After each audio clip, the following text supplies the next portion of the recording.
जीत दर्ज की थी, जबकि सुभाषपा ने 4 सीटें जीती थी और 3 सीटों पर वह दूसरे स्थान पर आई थी। वहीं 2017 में उसने 7वें चरण में 3 सीटें जीती थी और 2 सीटों पर दूसरे स्थान पर आई थी। वहीं दोनों ही दलों का उत्साह चरम पर है। दोनों ही दल पूर्वांचल में बड़ी जीत का दावा कर रहे हैं। सुभाषपा पर 2017 तो एसपी पर 2012 का प्रदर्शन दोहराने की चुनौती।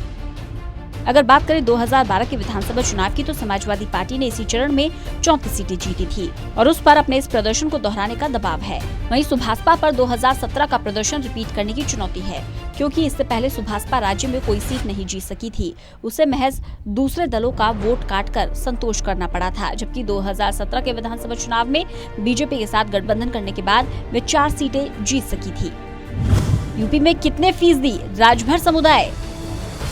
यूपी की आबादी में 3 से 4% हिस्सा राजभर समुदाय का है।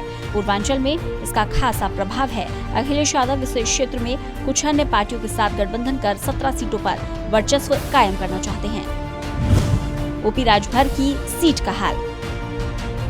गाजीपुर के जहूराबाद सीट से इस बार सुहेलदेव भारतीय समाज पार्टी के प्रमुख ओम प्रकाश राजभर चुनाव लड़ रहे हैं। पिछली बार वे बीएसपी के कालीचरण राजभर को 18,000 वोटों से हरा चुके हैं।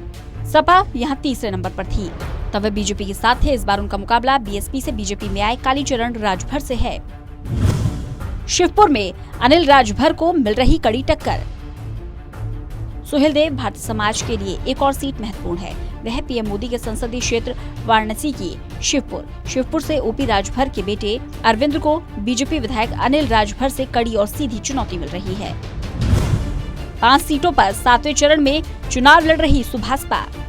7वें चरण की 54 में से 46 सीटों पर चुनाव एसपी लड़ रही है। सुभाषपा और अपना दल कमेरावादी को 5-5 सीटें दी गई हैं।